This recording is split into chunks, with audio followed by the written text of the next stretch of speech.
긴 본문입니다. 그러나 같은 내용들을 적고 있습니다. 오늘 본문의 앞장인 18장에서는 사울이 다윗을 죽이려는 시도가 3번에 걸쳐 나옵니다. 처음에 다윗을 제거하려는 시도들은 은밀한 계획이었고 자신을 드러내지 않고 다윗을 몰래 암살하려는 계획이었습니다. 그러나 이 계획들이 실패하자 오늘 우리가 읽은 19장에 이르러서는 이제 공개적으로 다윗을 죽이라고 명령합니다.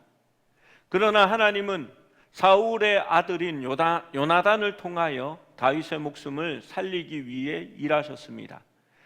그는 사울의 살해 의도와 시기를 다윗에게 알려주고 다윗을 위한 탈출 계획을 세우게 합니다.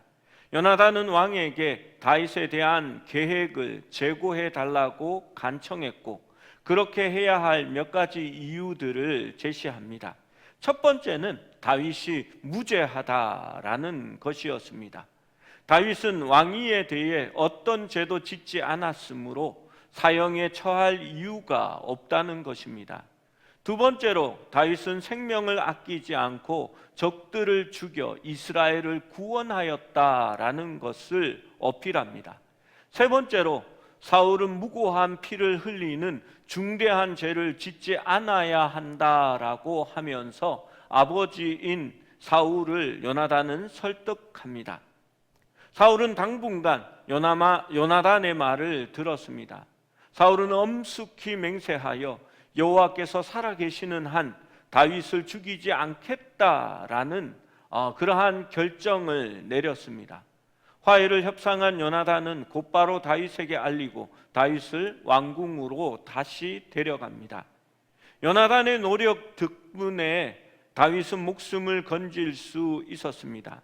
다윗을 불러 모든 일을 알게 하고 다윗을 사울에게 인도하고 다윗은 예전처럼 천부장으로 있었고 또한 사울의 악사로서 계속 활동을 하였습니다.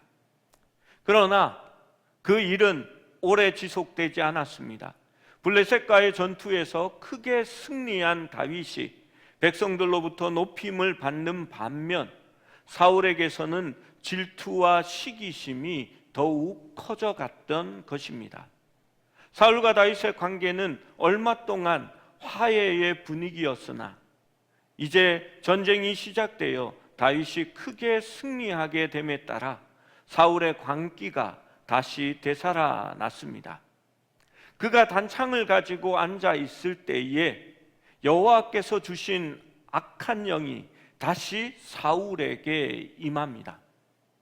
귀신도 또 임할 때에 어떤 결정적인 계기를 보고 임하는 것 같습니다. 그 손에 단창이 들려 있을 때 귀신이 임하게 되고 다윗은 사울을 위하여서 하프를 수금을 연주하고 있었습니다. 사울은 창으로 다시 다윗을 벽에 박으려고 했고 다윗은 피하고 창은 벽에 박혔습니다. 이전에도 같은 위협적인 일이 있었기 때문에 아마 다윗이 대비하고 있었을 것입니다. 다윗은 그 밤에 도피하여 자신의 거처로 돌아갑니다. 하지만 사울은 다음 날 아침 다윗이 집을 나설 때에 그를 죽이려고 전령들을 보냈습니다. 전령들이라고 기록되어 있지만 아마도 암살자라고 보는 것이 옳을 것 같습니다. 그러나 미갈은 아버지의 계획을 알고 있었고 오빠 요나단처럼 다윗에게 위험을 경고하고 아침이 오기 전에 도망치라고 권했습니다. 하나님께서는 이번에는 미갈을 통해 피할 길을 마련하셨습니다.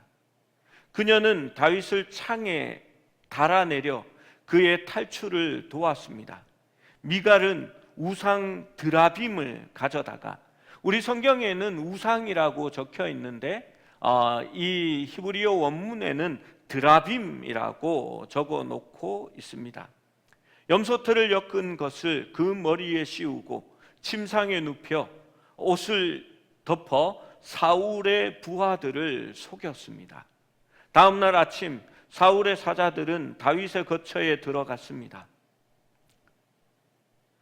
사회적으로 영향력이 있는 왕의 딸이 다윗이 아프다고 주장하며 그 사자들의 방 출입을 거부하였습니다.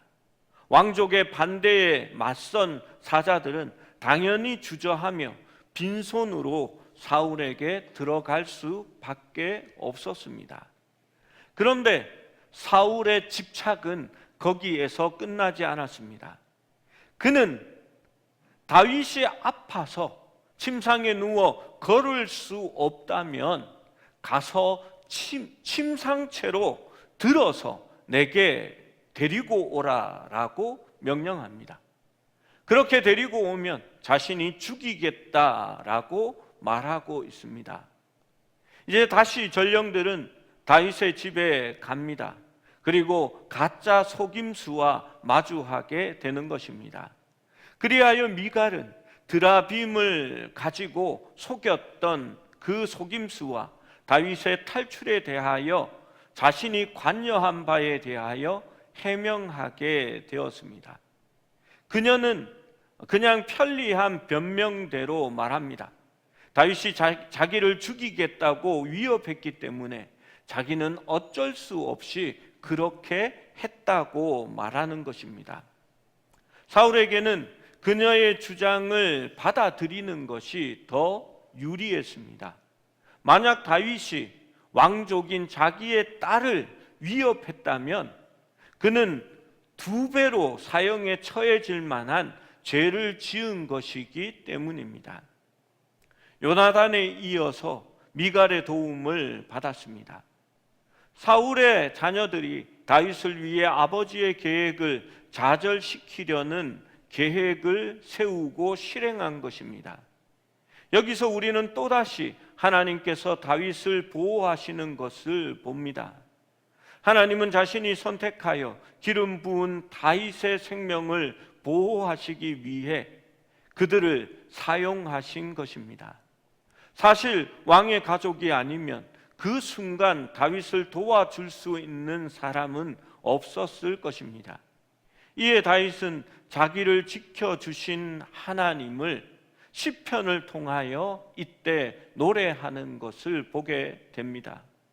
시편 59편에는 주는 나의 산성이시며 나의 환난 날에 피난처라고 고백하고 있는 것입니다. 여러분, 그렇습니다. 우리가 삶을 살아갈 때에 때로는 어쩔 수 없는 고난과 위협과 환난이 다가옵니다.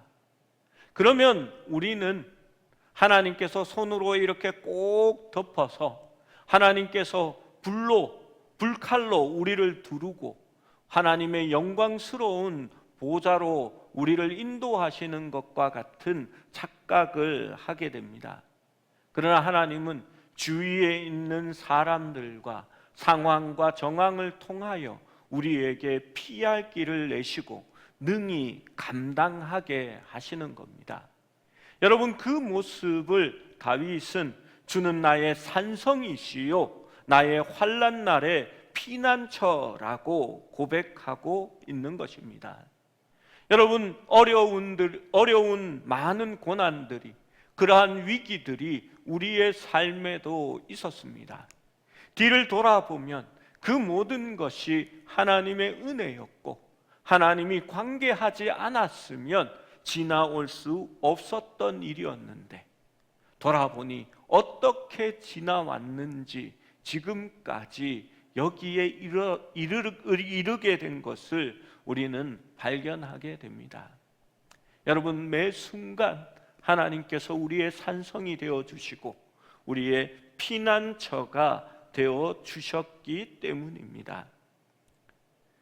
성경 말씀은 다윗의 구원을 둘러싼 상황을 세심하게 묘사합니다. 여기에도 분명한 목적이 있습니다. 다윗이 사울로부터 왕위를 스스로 찬탄하지 않았음을 뒷받침하는 것입니다. 사울의 가족 중 주요 인사들은 다윗이 권력을 잡는 동안 그를 사랑했고 그를 지지했으며 오히려 다윗을 도와준 것을 알 수 있습니다. 이제 다윗은 자신의 집에도 다시 돌아갈 수 없었습니다. 밤중에 집을 빠져나온 다윗은 4.8km 정도 떨어진 라마에 있는 나요세 사무엘에게로 찾아갑니다.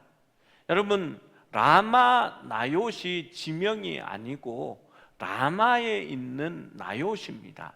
나요스는 특정한 장소라는 뜻을 가진 단어입니다. 아마도 라마 안에 있는 특정한 장소, 나요스를 의미한다고 보아야 할 것입니다. 다윗이 사무엘을 찾아간 것은 앞으로 왕위에 오를 것을 예언한 사람이 사무엘이고, 지금 다윗에게 용기를 줄 수 있고 자신을 보호해 줄 수 있는 사람도 사무엘밖에 없었기 때문입니다. 그런데 사람들이 다윗이 라마의 라요세에 있더이다 라고 사울에게 고하게 됩니다. 사울은 다시 다윗을 잡으려고 전령들을 보냅니다.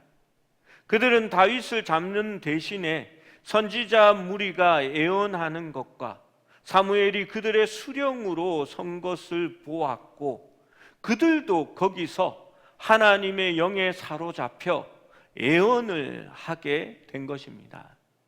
여러분, 이게 무슨 말이냐 하면요, 신학교에 있는 다윗을 잡으라고 신학교로 보냈더니 다윗을 잡기는커녕 그들도 신학교에서 공부를 하고 있는 겁니다. 사울은 다시 2번 더 전령을 보내었지만 그 결과도 똑같았습니다. 최후의 수단으로 사울은 직접 라마로 나아갑니다. 그 지역의 주요 수원지인 세구의 우물에서 사무엘과 다윗이 어디 있는지 물으니 라마 나요세에 있다는 답을 듣고 사울은 그리로 가게 됩니다. 이 위기의 순간에 하나님의 영은 다윗의 대적 사울의 노력을 무산시켜 버립니다. 사울이 나요세에 가까워지면서 그는 걸어가면서 예언하기 시작합니다. 그는 예언자가 아닙니다. 그러나 하나님의 영이 그를 사로잡을 때에 사울은 자신이 주체하지 못하는 그 영의 사로잡혀 예언을 하게 된 것입니다. 마침내 목적지에 도달했을 때 하나님의 영이 그를 압도적으로 임재하여 그는 옷을 벗고 사무엘 앞에서 예언하며 하루 밤낮을 꼬박 누워 있게 됩니다. 사울이 하나님의 영 앞에서 왕의 옷을 벗은 것은 사무엘이 앞서 내린 예언적 심판을 확증하는 강력한 이미지입니다. 하나님께서는 사울을 왕으로 인정하지 않으셨고, 하나님 앞에서 사울은 이제 왕의 옷을 입을 수 없었습니다. 사울은 하나님의 말씀을 거부하였으므로 이제 아이러니하게도 강제로 그 말씀의 대변자가 되도록 정죄받은 것입니다. 사울은 벗은 채로 하루 온종일 예언적인 황홀경에 빠져 있었습니다. 그의 행동은 그의 배경과 성격에 전혀 어울리지 않았고, 사울이 처음 이스라엘 왕으로 기름 부음을 받았을 때에 만들어진 속담인 사울도 선지자 중에 있느냐라는 말에 진정한 새로운 의미를 부여합니다.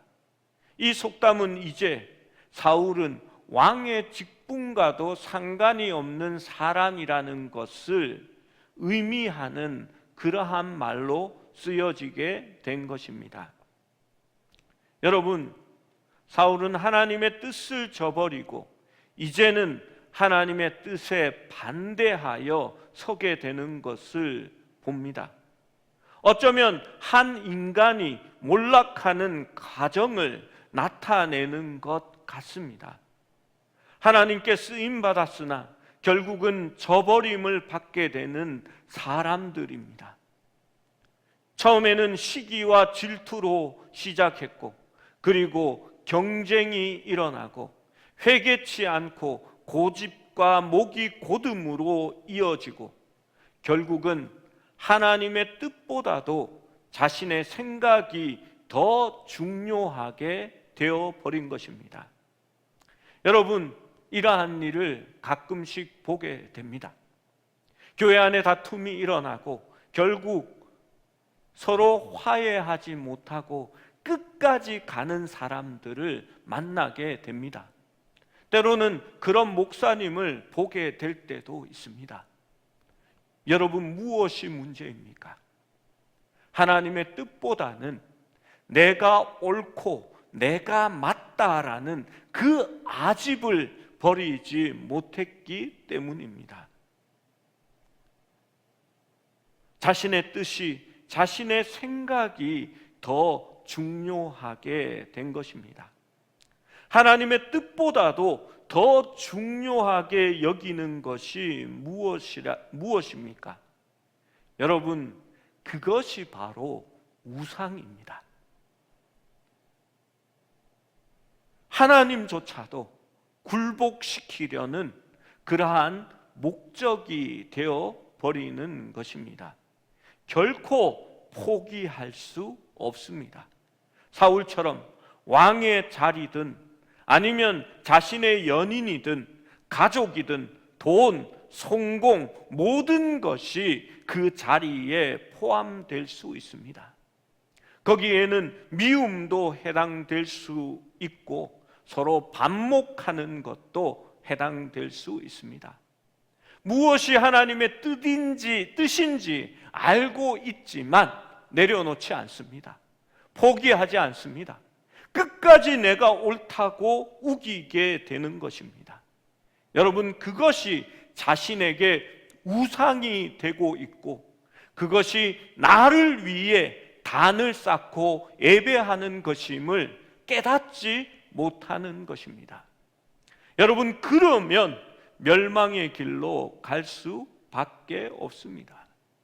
여러분, 우리는 절대 하나님의 뜻을 거스릴 수 없고 하나님의 뜻을 반대하여 설 수 없다는 것을 기억해야 합니다.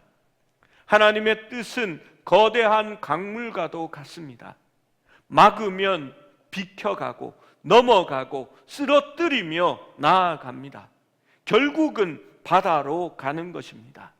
잠깐 땅으로 스며드는 것 같지만 어느새 밖으로 다시 솟아오를 것입니다. 사울은 왕위를 포기하기를 거부했고 그 뜻을, 하나님의 뜻을 거스리기로 작정했습니다. 왕위를 하나님보다 우선시했기에 점점 더 노예처럼 비겁하게 존경받지 못하는 존재가 되어 갔습니다. 결국 그는 조롱거리가 되고 말았습니다. 하나님의 뜻을 거역하는 사람들에게는 똑같은 일이 일어납니다. 하나님 외에는 그 무엇도 우리의 삶을 세울 수 없습니다. 다른 것들은 중독과 같은 것입니다. 팀 켈러 목사님은 이렇게 말을 했습니다. 하늘을 향하면 땅을 얻게 되고 땅을 향하면 아무것도 얻지 못합니다 라고 말합니다. 예수님은 우리에게 이것을 또한 똑같이 말씀해 주셨습니다. 먼저 그의 나라와 그의 뜻을 구하라. 그리하면 이 모든 것을 너희에게 더 하시리라. 여러분, 하나님의 뜻이 중요하지 않으십니까? 하나님의 말씀이 우리의 뜻과 어긋나더라도 여러분, 결코 그 말씀은 깨어지지 않을 것입니다. 우리가 단지 하나님의 말씀에 빨리 순종해야 하는 것입니다. 여러분, 진정으로 하나님의 뜻 가운데 있다라는 것을 우리가 어떻게 알 수 있을까요? 성공을 보고 알까요? 우리가 벌어들인 돈을 보고 알까요? 내가 쌓은 업적으로 알게 될까요? 여러분, 목사가 하나님의 뜻 안에 있는지 무엇으로 보고 안다고 생각하십니까? 수천 명이 모이는 교회로 부흥시키면 하나님의 뜻 안에 있는 사람일까요? 교회 건축을 새로 하면 하나님의 뜻 안에 있을까요? 아닙니다. 우리가 하나님의 뜻 안에 있다라는 것은 주님을 사랑하고 우리의 마음이 늘 주님과 함께 있다는 것에서 하나님의 뜻을 따르는 줄 알게 되는 것입니다. 여러분, 말씀이 나에게 부딪히면 걸려 넘어지는 것이 아니라 나를 바꾸는 겁니다. 내가 변화되게 되는 겁니다. 하나님의 뜻에 나를 굴복시키는 사람이 하나님의 뜻에 따르는 사람이 됩니다. 여러분, 바울은 그렇게 고백했습니다. 나는 날마다 죽노라. 나는 나를 쳐서 복종시킨다라고 말합니다. 여러분, 무엇에 복종시킬까요? 하나님의 뜻에 복종시키는 겁니다. 그게 바로 그리스도와 함께 주님의 십자가에 못 박히는 삶인 것입니다. 주님의 십자가를 지고 자기를 부인하면서 예수님을 따르는 삶입니다. 그것이 순종하는 삶이 되어지는 것입니다. 잠언 3장 6절은 이렇게 말씀합니다. 너는 범사의 그를 인정하라. 그리하면 내 길을 지도하시리라. 여러분, 여기에서 지도한다라는 말은 감독한다, 이 디렉트한다. 우리 그 영화나 드라마의 PD를 의미하는 겁니다. 여러분, 매 삶의 범사에 하나님을 인정하고 그의 뜻에 순종하면 하나님께서 우리의 길을 지도하신다, 감독하신다, 만들어 가신다라고 약속하시는 겁니다. 여러분, 삶을 살아갈 때에 늘 순종하기를 원합니다. 우리는 목이 곧은 백성입니다. 여러분, 무엇보다도 내 기분이 상하고 내 자존심이 꺾이는 것을 좋아하지 않습니다. 그러나 주님의 말씀이라면, 그것이 주님의 뜻이라면, 아버지, 나를 죽여주시옵소서, 나를 굴복시켜 주시옵소서, 성령 하나님 안에서 늘 네라고 대답할 수 있도록 우리를 인도해 주시옵소서. 그러한 신앙이 되어지기를 주님의 이름으로 축원합니다.